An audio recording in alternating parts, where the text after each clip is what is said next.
So, I mean, as a self-publisher, you know, your advice is to do it, go ahead and push through, because in the end it all works out, right? No, absolutely not.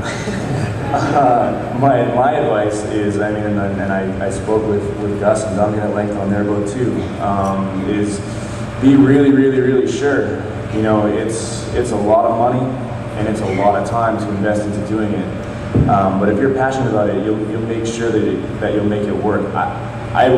I still have a bunch of books left. I know John took 5 years to sell his. I'm the 3rd year in, and we're getting down there. There's not a whole lot of books left, and I'm really happy about that. And obviously, I liked it enough to think about doing a volume 2. Right. I don't know why. I started to think back about oh man, those long nights. You know, Jeff Carell was sitting in the audience, was my designer, and he worked tirelessly to help us make our deadline.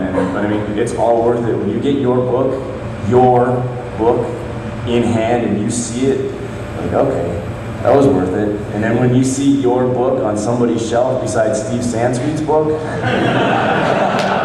that's a hell of a feeling. It's great.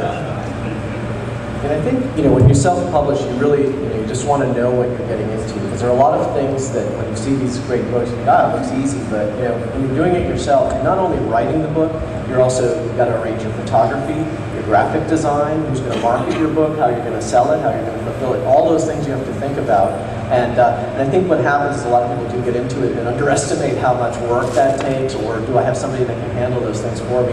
And of course, you do all that, and there's no guarantee you'll even make back the money you've put into it. And I know sometimes when you self-publish, you're actually taking a loss on it, but you love the topic so much, you want to get it out there that you're willing to do it. And then other times, if you're patient, you will actually make back what you put into it. But my advice to people looking at it would be really consider all the things that go into it, talk to other people who've done it to just learn the process, make sure you know what you're getting into. But if you are inspired, want to do something, by all means do it. I think I would love to see more Star Wars collecting books. When I started the Saga Museum, I thought that was a niche market. I thought that was a real small area. I got rid of my prototypes, I got rid of my displays, I got rid of my foreign. I thought I was just doing a little area, everything that was distributed in the United States. Ended up becoming this monster because it just got out of control. It's just, even if you do a niche, it's just, it can become very large. Like Shane talked about his tattoo book, you can go right into a second volume on that. Even the areas that you think are possibly small, they can get very large very quickly. To make it more general again for everybody, I mean, a lot of people understand, they read it, they don't understand fully all that goes into it. What would you say is, how much time do you spend writing versus editing?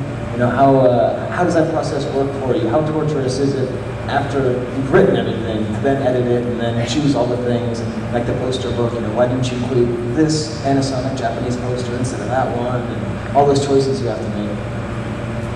Well, in the case of the poster book specifically, Steve and I chose posters that were visually compelling and appealing, because those are the ones that we really wanted to publish. So from that point, we chose the posters we wanted. Then we said, okay, now we need to have a story to go behind this to make it more interesting.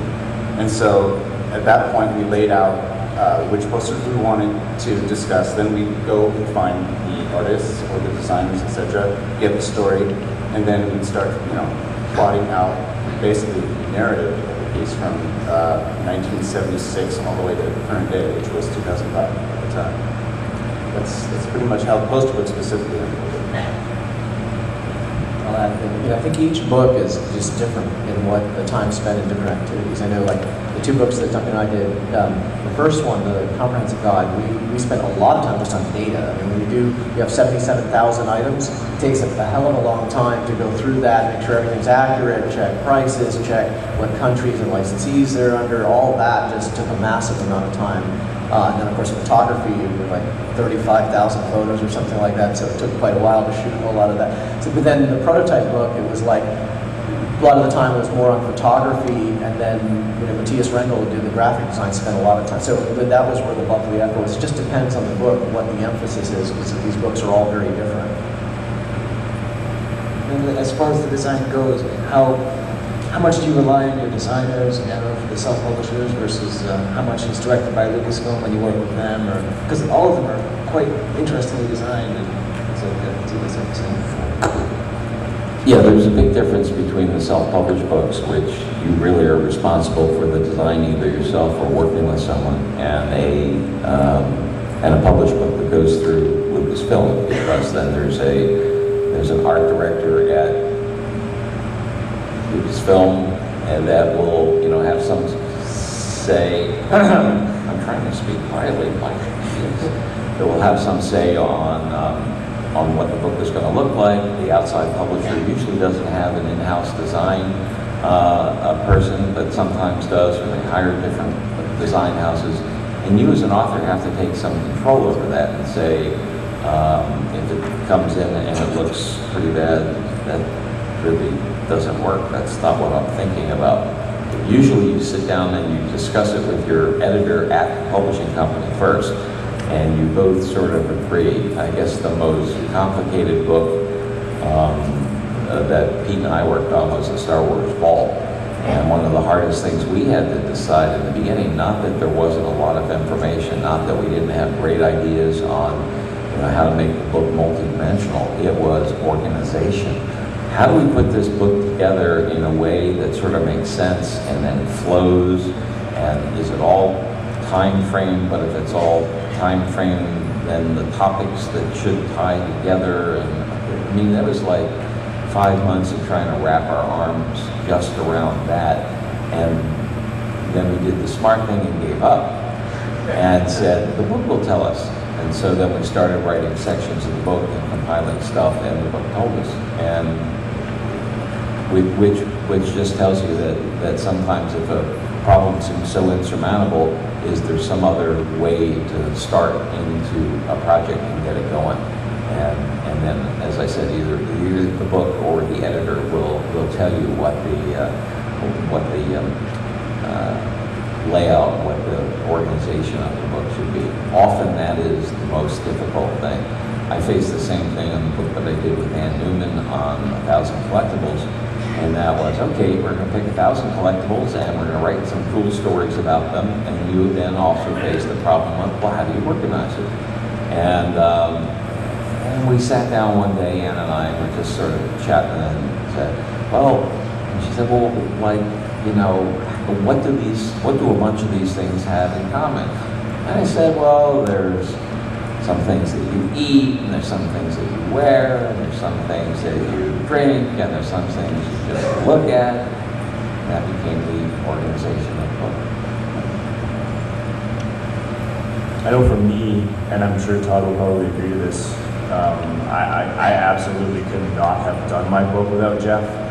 I'm an ideas guy. I have the ideas, but sometimes when it comes to implementation, I don't know how to do it. I'm like, this is how I want it to look. You just make it work. Just do it. Just do it. Just do it.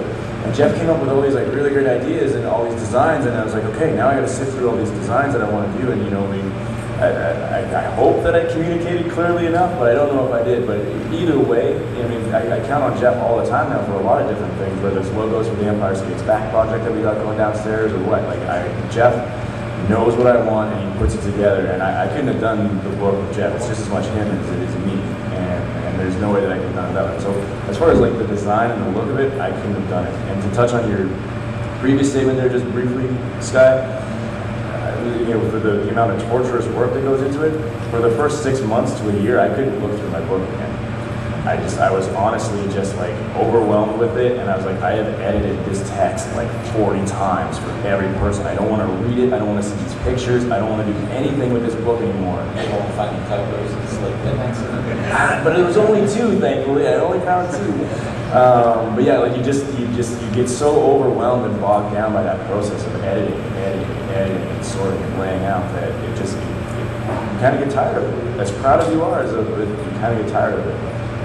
But yeah, as far as like the design element goes, there's absolutely no way that I could have done this book without Jeff. I think that speaks to the general collaboration that's going on. And pretty much all of you have co-written books or have are in the process of co-writing a book. How do you describe the collaboration process? I mean, do Duncan and Gus always get along? Pete and Steve always get along? I mean, how, and especially most recently with Steve's new book, Van Newman, I mean, how does that work? Because I can't imagine trying to get all that information out there without fighting all the time. Gus has in his backyard a Thunderdome where we go in and decide all the answers to problems. No, I can't think of a time that Gus and I have actually ever argued about anything.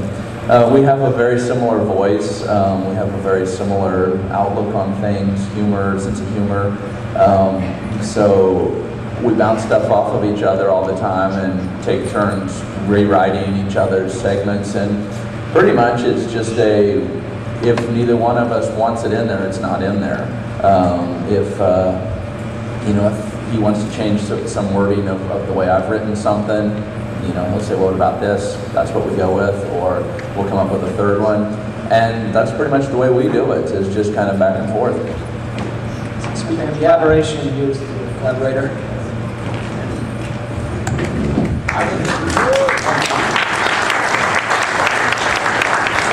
I was going to tell you how Ann and I collaborated on the book, but since she's in the room, I can't. At least not the way I was going to tell you. I mean, Ann was essential to the making of 1,000 Collectibles.